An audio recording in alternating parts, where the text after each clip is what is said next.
City corporation ও ওয়াসার সমন্বয়হীনতায় খুলনা পরিণত হয়েছে ধুলার নগরীতে। বছরের পর বছর ধরে চলছে ড্রেনের সংস্কার কাজ ও সড়কে খোঁড়াখুড়ি। রাস্তায় জমিয়ে রাখা মাটি, ইট, সুরকির কারণে সৃষ্ট ধুলোয় পথচারী ও সাধারণ মানুষ দুর্ভোগের পাশাপাশি রয়েছেন চরম স্বাস্থ্য ঝুঁকিতে। খুলনা প্রতিনিধি মোহাম্মদ অসীমের তথ্য ছবিতে ডেস্ক রিপোর্ট।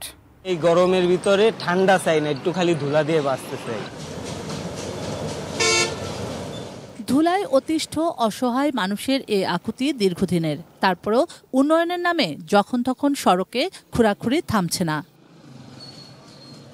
বছরের পর বছর চলে যায়, কিন্তু সংস্কার কাজ আর শেষ হয় না। ফলে দুর্ভোগেরও কমতি নেই খুলনাবাসীর। ধুলায় ভাই মানে নাক মুখ পুরা একদম কামড়ায় ধরতেছে। এই ভাঙ্গা চূড়া রাস্তায় এই যে এত ধুলা, সরকার কি দেয় না ভাই? ধুলার জন্য শ্বাসকষ্টের সমস্যা হচ্ছে। ধুলোবালিতে চললে নাক মুখ কাটি যায়, এতে তো রোগ কিছু সমস্যা হবে। ধুলার কারণে সামনের যানবাহনও ঠিকমতো দেখার উপায় নেই। সড়কের আশেপাশের গাছপালা ও যানবাহন সবই ধুলাময়। পানি ছিটানোর কথা থাকলেও সিটি কর্পোরেশন তা ঠিকমতো করছে না বলে অভিযোগ নগরবাসীর। তবে উন্নয়নের দোহাই দিয়ে খুলনা সিটি কর্পোরেশনের প্রধান বর্জ্য ব্যবস্থাপনা কর্মকর্তা জানান তার সীমাবদ্ধতার কথা। যেহেতু নির্মাণ কাজ চলছে, ড্রেনের মাটি কেটে রাস্তার পাশে রাখা হয়। কনজারভেন্সি বিভাগ থেকে আমরা কিন্তু নিয়মিত আমাদের বড় বড় যে ড্রেনের কাজ হচ্ছে, এই মাটি আমরা নিয়মিত অপসারণ করছি।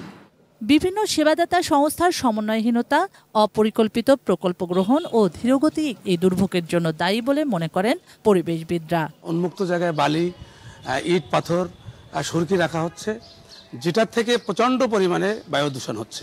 এই ব্যাপারে কর্তৃপক্ষের তেমন কোনো মনিটরিং বা কোনো অ্যাকশন মাঠে নাই।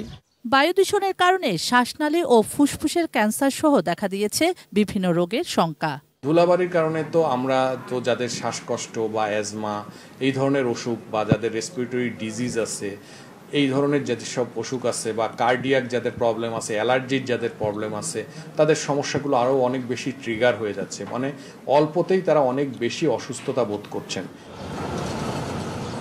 শুক্লা সরকার, ডেস্ক রিপোর্ট, এটিএন নিউজ।